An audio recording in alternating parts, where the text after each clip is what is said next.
pour une nouvelle vidéo, mais cette fois-ci je vais vous présenter 2 livres. Donc je commence cette nouvelle catégorie aujourd'hui et j'espère que ça vous plaira. Je vais vous présenter Les larmes d'Ithaque et Les fragmentés. On va commencer par Les larmes d'Ithaque d'Éric Simard. Donc Ithaque c'est l'île natale d'Ulysse, donc c'est le héros de l'Odyssée. Moi je trouve qu'il est conseillé de lire avant Les larmes d'Ithaque, parce qu'il y a des références et même s'il y a une explication, c'est un peu compliqué. Donc c'est l'histoire d'Alexandros, c'est un garçon il a 15 ans, et un jour son père remonte un lion dans ses filets, et lui il le garde malgré que son père lui dit non, et le jour où il va le reposer dans la mer avec le bateau de son père.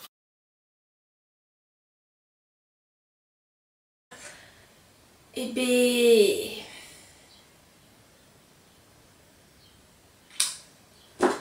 Putain, c'est tellement merdique, j'y arrive pas, j'ai mal. Ça parle d'Alexandros, c'est un garçon, il a 15 ans, né, son œil droit est plus gros que le gauche, excusez-moi. Et un jour son père il remonte dans ses filets un étrange médaillon d'Ulysse, et lui il va le garder et il va se rendre compte qu'il est maléfique. Du coup il va aller le reposer, mais au moment où il va le reposer dans la mer, il va se passer un truc étrange, le bateau il va se faire aspirer et il va se retrouver chez les Cyclopes. Et là, l'histoire commence réellement et il va lui arriver plein de péripéties parce qu'en fait lui, il est l'élu des dieux pour remplacer l'œil du Cyclope du Cyclope Polyphème. J'ai bien aimé, donc c'est un roman d'aventure, c'est un peu fantastique. Et il y a un truc qui m'a dérangé. Déjà j'avais pas compris au début que il avait 2 yeux et pas un œil, parce que moi je croyais que c'était un cyclope carrément. Ensuite, à la fin de chaque chapitre, limite je m'arrêtais parce que je voulais pas savoir ce qui se passait ensuite. J'avais pas du tout envie de continuer, j'avais juste envie que ça s'arrête.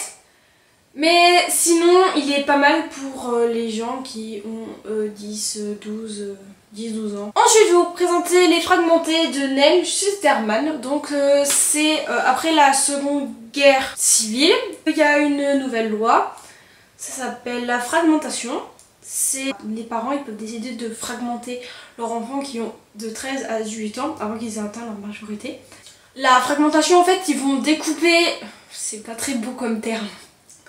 Ils vont découper l'adolescent pour ensuite le redonner ses parties qui marchent bien à d'autres gens qui en ont besoin.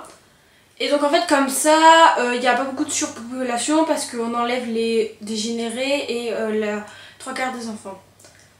Par contre l'avortement n'existe plus, donc il y a des bébés qui naissent partout tout le temps, on va dire ça comme ça. Voilà, il y a des gens ils en ont pas envie. Je vous ai parlé de ce qui se tramait, ce qui se passait dans la population, mais je vous ai pas parlé de véritablement l'histoire.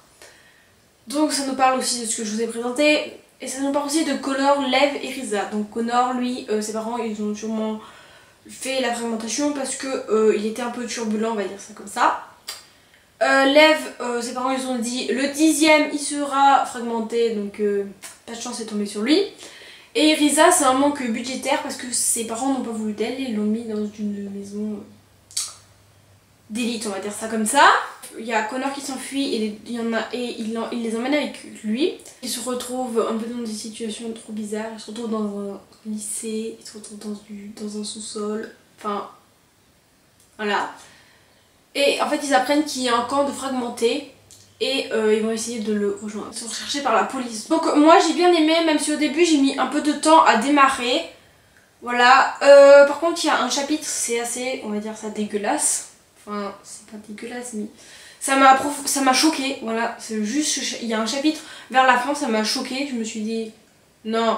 Eh ben si, je vous en dis pas plus parce que sinon je vais tout vous dévoiler la fin. Déjà j'en ai dit beaucoup trop. Donc on va éviter que je vous dévoile toute la fin du livre parce que sinon voilà. Et c'est une série, il y a 4 tomes, donc là j'en ai un. Et j'ai le 2 et le 3, donc peut-être que je vous en reparlerai. J'espère que cette vidéo vous aura plu, que vous aurez envie de lire les 2 livres ou un des 2 que je vous ai présenté. Voilà, donc c'est des livres que j'ai lus entièrement, voilà. Comme ça je sais à la fin. Je vous ai pas tout dévoilé dans cette vidéo pour que vous ayez envie de le lire, donc j'ai essayé de m'arrêter à un point où il y a du suspense, mais bon, j'ai tellement envie de tout dire à la fin.